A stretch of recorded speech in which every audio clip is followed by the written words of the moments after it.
नमस्कार, प्रणाम, स्वागत है आपका सीसीएन न्यूज़ 24 और पब्लिक पोल पॉइंट्स पे। फिलहाल अभी हमारे साथ ब्रजेश राठौर जी हैं, जो कि पूर्व सैनिक है और पिछले 20 फरवरी फरवरी से दिल्ली के जंतर मंतर से लगातार इन लोगों का प्रदर्शन चल रहा है। और इन लोगों की क्या मांग थी और किस मुद्दे को लेकर के ये लोग लगातार प्रदर्शन कर रहे हैं, इसके बारे में जानते हैं। सबसे पहले सर, जो मुद्दा है, जिस बात को लेकर के आप लोग लगातार वहाँ पर आंदोलन कर रहे हैं दिल्ली के जंतर मंतर पे, उसके बारे में बताइए। देखिए सर, सबसे पहले तो मैं आपके दर्शकों को थैंक्स बोलूँगा, क्योंकि जहाँ पे एक्टिव मीडिया, चाहे प्रिंट मीडिया हो, चाहे नेशनल मीडिया जिसको बोलते हैं, वो मीडिया हम लोगों को कवर नहीं कर रही है। जहाँ की बात कर ले, आज आप दिल्ली के जंतर-मंतर के, अगर आप लोग सोशल मीडिया हम लोगों की बातों को कवर नहीं करते, तो शायद उसी जंतर-मंतर के प्रांगण में आज हमारी बात दब जाता। जबकि 20 फरवरी से कंटिन्यू प्रोटेस्ट चल रहा है दिल्ली के जंतर-मंतर पे, और आज 3 अप्रैल को आपने देखे होंगे कि पूरे हिंदुस्तान के डिस्ट्रिक्ट हेडक्वार्टर में भूतपूर्व सैनिक, एक्टिव सर्विस सैनिक भी बहुत सारे जो छुट्टी लेके आए हुए थे, वो चाहे देश की वीर नारी, चाहे वीरांगना हो, चाहे हमारे जेसीओ साहिबान हो, उन्होंने रैली मार्च करके माननीय कलेक्टर साहब को संज्ञान सौंपा, माननीय महामहिम के नाम पे। और ये भारतीय इतिहास में पहली बार हुआ है 75 साल के इतिहास में कि इतना बड़ा एक बार में प्रोटेस्ट हुआ, और जो कि माननीय राष्ट्रपति के नाम पे संज्ञान सौंपा गया। अब बात कर लेते हैं जी कि देखिए सर, जानना सबसे बहुत बड़ी जरूरत है ये जी कि बहुत सारे लोगों के वन रैंक वन पेंशन के बारे में पता ही नहीं है। देखिए आखिर इसमें हुआ क्या। एक्चुअली आपका जो प्रदर्शन है वो ओआरओपी मतलब वन रैंक वन पेंशन को लेकर जी जी, हम लोगों का जो प्रोटेस्ट है जी कि वन रैंक वन पेंशन के ऊपर प्रोटेस्ट हम लोग कर रहे हैं दिल्ली के जंतर मंतर पे, वो भी संविधान के दायरे में और कानून के अंतर्गत। क्योंकि जब हम आर्मी वाले ही अगर प्रोटेस्ट करें और रूल्स रेगुलेशन तोड़े, तो फिर बाकी देश की जनता से क्या होप किया जा सकता है। तो हम लोग कंटिन्यू 20 फरवरी से प्रोटेस्ट कर रहे हैं। देखिए समझने वाली बात है, जब बीजेपी गवर्नमेंट आया, ये वन रैंक वन पेंशन जो है सो 40 साल का मुद्दा है, एक दो दिन का मुद्दा नहीं है। और मैं थैंक्स देना चाहता हूं माननीय मोदी जी को, जो कि उन्होंने इस 40 साल के मुद्दा को सॉल्व किया। लेकिन समझने वाली बात क्या है जी कि ये बना किसके लिए था और मिला किसको जाके, ये चीज जानना बहुत जरूरी है। मैं आपको 10 साल पहले ले चलता हूं, 12 साल पहले 2011 में राज्यसभा में एक राज्यसभा सदस्य ने आवाज उठाया था जी कि one rank one pension CAPF को भी मिलना चाहिए। लेकिन उन्होंने वहां पे सिर्फ कोसियारी कम्युनिटी ने खारिज कर दिया जी कि वन रैंक वन पेंशन उनके लिए है जो अर्लियर फौज से चले आते हैं, जैसे कि वार कैजुअलिटी होने के कारण, जैसे कि शहीद कोई हो जाता है तो उनके वीरांगनाओं के लिए, जो मतलब कि 40 साल से पहले पहले जो फौज से चले आते हैं उनके लिए वन रैंक वन पेंशन था। ना कि जो 55 साल सर्विस करता है, ना कि 62 साल सर्विस करता है, ना कि 58 साल सर्विस है।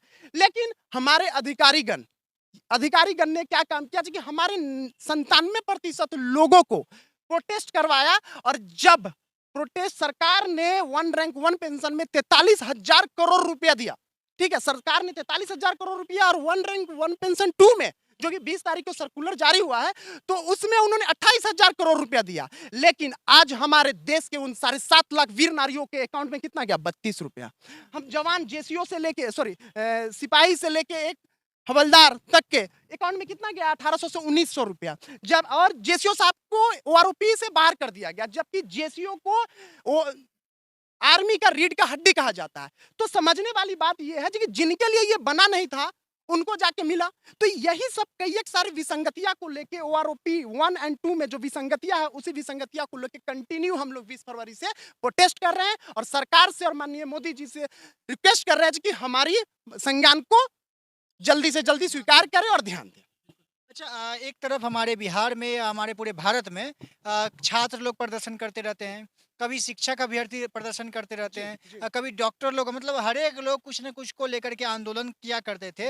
एक फौजी ही थे जो हमारे देश की रक्षा में के लिए अपने शरीर का भी त्याग कर देते हैं, उसके बावजूद वो लोग अपनी जो परेशानी रहती है उसको नहीं निकालते थे।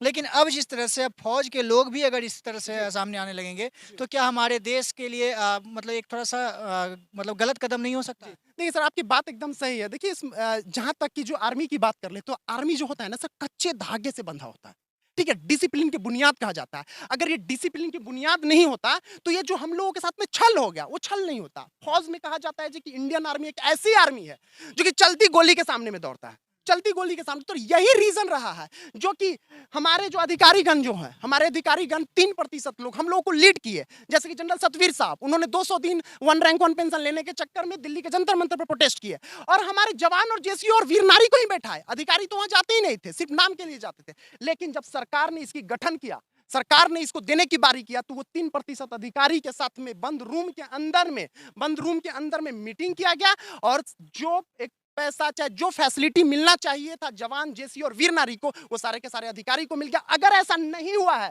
तो मैं माननीय प्रधानमंत्री जी से, माननीय रक्षा मंत्री जी से, माननीय कैबिनेट से रिक्वेस्ट करता हूं कि देखिए आप 20 फरवरी से जवान आपके दिल्ली के जंतर मंतर पर बैठा है, देश के कोने कोने में प्रोटेस्ट कर रहा है, अब क्यों नहीं एक बार एक लिस्ट जारी कर देते हैं? कर दीजिए जारी, पॉइंट उठता है ना, कर दीजिए जारी, 2 मिनट 30 सेकंड में आपका प्रोटेस्ट खत्म हो जाएगा। अब आपके सवालों पे आता है, देखिए जब तक हम लोग सेना में होते हैं हम लोग प्रोटेस्ट नहीं करते हैं क्योंकि हमारे ऊपर आर्मी लॉ होता है, लेकिन जैसे ही हम एक्स आर्मी हो जाते हैं, जैसे ही हम भूतपूर्व सैनिक हो जाते हैं तो हमें संविधान हक देता है। आर्टिकल 19 हमें हक देता है, आर्टिकल 14 हमें समानता का अधिकार देता है। उसी समानता के अधिकार के अंतर्गत में हम आज प्रोटेस्ट करते हैं। एग्जाम्पल के तौर पर 2006 में एक वीर नारी का कितना 6,000 रुपया, 3500 रुपया पेंशन हुआ करता था, वो बढ़ के आज 2023 में मात्र हुआ है 11,000 रुपया। जबकि वही अधिकारी की अब बात कर लेते हैं। देखिए सर, शहादत के ऊपर मैं किसी के ऊपर उंगली नहीं उठाता हूं, शहादत सबके लिए बराबर है, लेकिन शहादत में भेदभाव, इसके ऊपर जो आर्टिकल, जो संविधान हमें हक देता है, उस हक के दायरे में, संविधान के दायरे में हम लोग प्रोटेस्ट कर रहे हैं। हम लोग अनडिसिप्लिन काम कर ही नहीं। अगर अनडिसिप्लिन काम करते तो शायद 20 फरवरी से कंटिन्यू हम लोगों को जंतर मंतर पे नहीं बैठना पड़ता, हम लोग सरकार को तुरंत झुका देते। लेकिन हम जानते हैं कि सेनाओं को हमेशा परीक्षा देना पड़ता है, और मैं माननीय प्रधानमंत्री जी को आश्वासन दूंगा कि आपका सेना इस परीक्षा में भी पास होगा। अच्छा, आप आरोप लगा रहे हैं कि जो ओआरओपी का जो आपकी मांग थी, उसको ज़्यादातर बड़े-बड़े अधिकारियों को दे दिया गया और आप लोगों को उसका मतलब हक का जो मिलना चाहिए उससे बहुत वंचित रखा गया है। तो क्या लगता है, क्योंकि अब अधिकारी हैं, उनके खिलाफ भी आप लोग बोल रहे हैं, उन पर भी आप लोग टिप्पणियाँ कर रहे हैं, तो इससे वो लोग खफा नहीं होंगे या सरकार इस पे खफा नहीं होगी? देखिए, सरकार जान चुकी है कि मेरे से मिस्टेक हो गया, सरकार इस बात को मान रही है, लेकिन नहीं तो अभी आप एक सीएजी का रिपोर्ट आया होगा, आपने सुना होगा, एक मेजर जनरल साहब डिसेबिलिटी पेंशन में जब उनका रैंक बढ़ने वाला था तो वो उन्होंने कैटेगरी अप करा लिया, जब रैंक डाउन होने वाला था तो कैटेगरी डाउन करा लिया। इस तरीके से उन्होंने करोड़ों रुपया देश की चूना लगाए हैं। और सीएजी के रिपोर्ट पे स्वर्गीय बिपिन रावत जी की बात बता देता हूं, स्टेटमेंट उन्होंने अरुणाचल में स्टेटमेंट दिया था, जो कि आर्मी में ऑफिसर सबसे ज्यादा डिसेबिलिटी पेंशन लेता है, रैंक अप डाउन करके। आप सीएजी की रिपोर्ट देखिए, सरकार ने खुद जांच के आदेश दिया है, जो कि सीएजी के रिपोर्ट में आया है कि जो कि डिसेबिलिटी पेंशन में जो करप्शन हुआ है, उस करप्शन पे जांच की, और एक मेजर जनरल साहब का कोर्ट मार्शल भी हुआ है। तो ये बात है, हम सारे अधिकारियों के ऊपर नहीं कर रहे हैं। इसमें जो इस मूवमेंट को लीड कर रहा था, सरकार के साथ में जो डेलीगेशंस बनाया, जैसे जनरल सतवीर सिंह साहब थे, ब्रिगेडियर करतार सिंह साहब थे, ये लोग उस मूवमेंट में आगे थे। मैं सारे अधिकारियों के ऊपर उंगली तो नहीं उठा रहा हूं, और सरकार जानती है कि हमसे मिस्टेक हो गया है। अच्छा, एक वीडियो वायरल हुआ था सीसीएन न्यूज़ 24 पर कि वहाँ की कुछ महिलाएं बोला करती थी कि जो ऑफिसर लोग होते हैं वो छोटे पोस्ट पे जो सैनिक होते हैं, चूंकि पोस्ट में नहीं बोलना चाहता हूँ क्योंकि आर्मी होता है तो पोस्ट वो नहीं बोलूँगा, लेकिन चूंकि बोला जा रहा है कि जो उच्च वर्गीय जो अधिकारी होते हैं वो जो निचले पोस्ट पर होते हैं उनके साथ गलत व्यवहार करते हैं, और कुछ से मतलब वो बात बोला था उन्होंने कि अंडर कपड़ा वाला तक भी साफ करवाते हैं, तो इस पर कितनी सच्चाई है? देखिए सर, मैं आपको एक चीज बताना चाहता हूँ।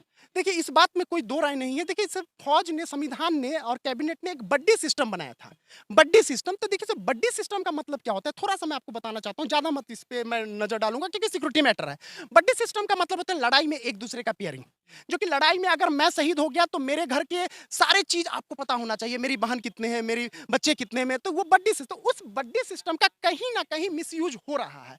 नहीं तो इसका जीता जागता उदाहरण किसी भी कैंटोनमेंट एरिया में आप समझाइए, बहुत सारे जवान मिलेंगे जो कि अधिकारियों के घर में काम कर रहे हैं। आज करीब करीब लाखों जवान ऐसे हैं जो कि अधिकारियों के घर में काम कर रहे हैं। ये तो सर जग जाहिर है, इस पे कितना हम आपको बताएं, बहुत सारे वीडियो, बहुत मतलब कि कोई भी कैंटोनमेंट एरिया में समझे आपको मिल जाएगा। लेकिन मैं अब यही बोलूंगा कि सरकार से अनुरोध करूंगा कि बड्डी सिस्टम को जो गलत तरीके से यूज किया जा रहा है, उस बड्डी सिस्टम लड़ाई के मैदान के लिए बना गया था, उस बड्डी सिस्टम को लड़ाई के मैदान में ही रखा जाए, यही ज्यादा उचित होगा। इससे क्या होता है, फौज जो है सो आंतरिक तरीके से कमजोर हो रहा है। जो जवानों को चाइना और पाकिस्तान के सामने छाती खड़ा करके गोली करने के लिए खड़ा होना चाहिए था, वो जवान आप किसी ऑफिसर्स के घर में उसी किसी का गाड़ी साफ कर रहा है या किसी का घर का पर्सनल काम कर रहा है। तो बस इससे आगे मैं इस पे ज्यादा कमेंट नहीं करूंगा सर।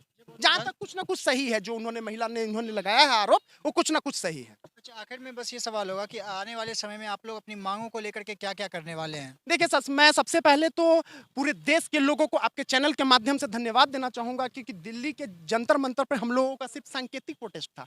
वो प्रोटेस्ट 20 तारीख को हजारों की संख्या में लोग 20 फरवरी को पहुंचे, और वो सांकेतिक प्रोटेस्ट को लेकर पूरे देश में एक रेवोल्यूशन जगा, और 3 तारीख को वो दुनिया को देखने को मिल गया, जहां पे लोग कहते थे कि आप लोगों के पास में संख्या बल नहीं है, तो वो संख्या बल इन्होंने दिखा दिया। और लोगों को मैं एक चीज बताता हूं, मैं मोदी जी का परम भक्त हूं। मैं आपको एक चीज बताता हूं, मैं मोदी जी का परम भक्त हूं, और मोदी जी जाके बोलते हैं, माननीय प्रधानमंत्री जी सीमाओं पर बोलते हैं जी कि मेरा सेना जहां डट गया वहां से पीछे नहीं हटेगा। तो इस लड़ाई में आपका सेना डट गया है, वो पीछे नहीं हटेगा। चाहे हम लोगों को जितना दिन प्रोटेस्ट करना पड़े हम लोग करेंगे, अपने मांग की और अपने हक के लिए कंटिन्यू लड़ाई लड़ेंगे। और लड़ाई कहीं हम अपने लिए नहीं लड़ना चाहते हैं। 1 मिनट के लिए मैं मान लेता हूं कि चलो ठीक है, हमारे साथ में भेदभाव होगा, हम बर्दाश्त कर लेंगे, लेकिन मैं उन 7.5 लाख वीर नारी की बात करता हूं, मैं उनकी बात करता हूं, उन बच्चों की बात करता हूं जिनके अपने हंसते हंसते देश के ऊपर कुर्बान हो जाते हैं, और उनके साथ में जो भेदभाव हो रहा है उनके लिए लड़ाई लड़ना जरूरी है। 1 मिनट अपने लिए ना भी लड़ूं, लेकिन उनके लिए आवाज जरूर उठाऊंगा। चलिए बहुत-बहुत धन्यवाद। बहुत-बहुत धन्यवाद। और इस वीडियो के बाद आप क्या समझते हैं, चूँकि पूर्व सैनिक हैं और अपने मांगों को लेकर के जंतर मंतर पे पिछले 20 फरवरी से खड़े हैं, और आज इन्होंने बिहार में भी आकर के कुछ बातों को बताया है और अपनी समस्या को रखा है। इसके बारे में आप क्या सोचते हैं, कमेंट बॉक्स में ज़रूर बताएं। अभी आज हमारे बिहार के पूर्व सैनिक संगठन के अध्यक्ष साहब से भी मीटिंग हुआ था, और वहाँ पे कुछ मीडिया वाले आए थे, वो प्रेस रिलीज भी जारी होगा आप लोगों को। तो उनके साथ में मेन मेरा पटना आने का मेन मकसद यही था, जो कि बिहार के जो पूर्व सैनिक संगठन के जो अध्यक्ष है एनके सिन्हा साहब, उनके साथ में आज पूरा वार्तालाप हुआ है, और आगे की रणनीति पूरा, जो कि बिहार भी किस तरीके से, क्योंकि बिहार भी कहीं किसी से पीछे नहीं है बिहार की धरती आंदोलन करने में। तो इस आंदोलन में बहुत जल्दी बिहार की धरती पे भी आपको पूर्व सैनिकों के द्वारा डिमांड देखने को मिलेगा। चलिए बहुत-बहुत धन्यवाद। अगर आप फेसबुक पेज पर यह वीडियो देख रहे हैं तो पेज को फॉलो करें, अगर यूट्यूब चैनल पर देख रहे हैं तो चैनल को सब्सक्राइब करें, और अगर वीडियो पसंद आए तो शेयर करना ना भूलें। बहुत-बहुत धन्यवाद।